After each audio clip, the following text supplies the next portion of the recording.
What's up, y'all? It's Elgin Woodside with the Workman Network, and today we're gonna have a quick video. Basically, just gonna break down my journey on how I became a mechanical engineer, turned real estate investor, turned car dealership owner.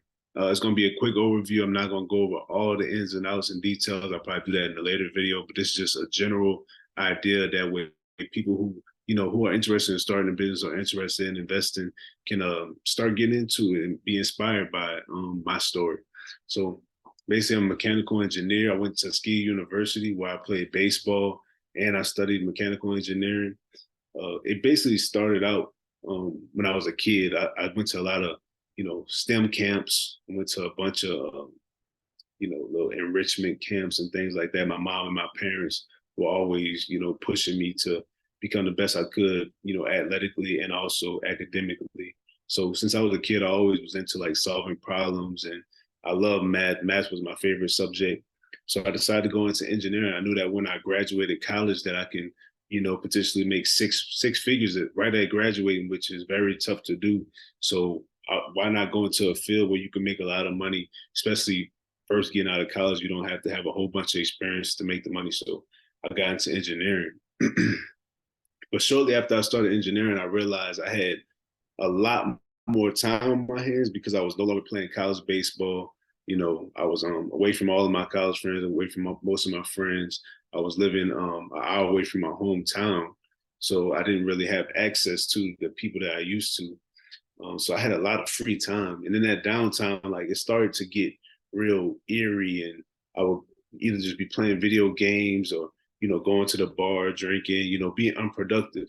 So I started listening to a lot of podcasts, and podcasts kind of just fit in my brain and made me start thinking, man, what can I do with the extra time and income that I've been making? So I started studying real estate. I actually went on to get my real estate license in 2021.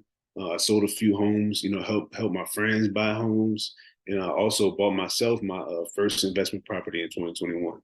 And ever since then, it's kind of just been a snowball effect, and I've just been pushing myself to keep investing, try new things, try different types of investments. My first property was a duplex. My second property was a townhouse. And, we actually built the house from the ground up. When I say we, I'm talking about me and my father. I told him the ideas that I had, and he decided to partner up on a deal with me, and we were able to build a new construction property from the ground up. So it's just real estate is very versatile. It's very entertaining and fun. It also has a lot of engineering in it. So it was something that was kind of related, but not directly related to my job. So it kept things fresh and it gave me like that new feel. And then coming off of real estate, my uncle, he had a car dealership back in 2020, but due to COVID, he ended up closing his business down. So he pretty much got with me one day and we kind of talked it through. And I used to help him sell cars back in 2020 and 2019 when I first graduated, just for a little side hustle to make some extra money. And he proposed the idea to me. He was like, man, I want to get the car dealership start going. I see that you're doing your thing with the real estate. I know that you're a good salesman. I know how to manage the business. Let's partner up and, get the car dealership back going. So I talked to him and we basically came to an agreement. And now we have the car dealership, Left Lane Motors, going.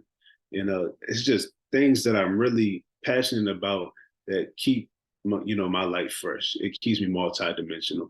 It keeps me from feeling stagnant and letting loneliness, depression, and all of these things come in on me. Like I love just being productive and being useful to society. So any opportunity that I feel like I'm competent in and I can excel at, I'm going to take advantage of it.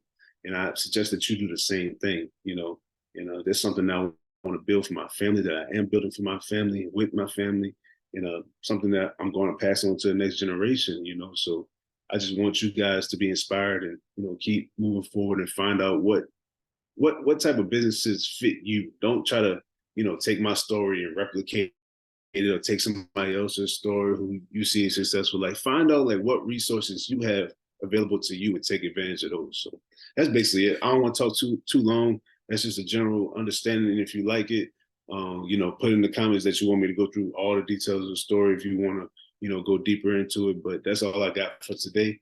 And make sure you like, subscribe, send this to one of your friends if you feel like it was helpful or insightful. But yeah, I'm gonna head out of here. I appreciate it.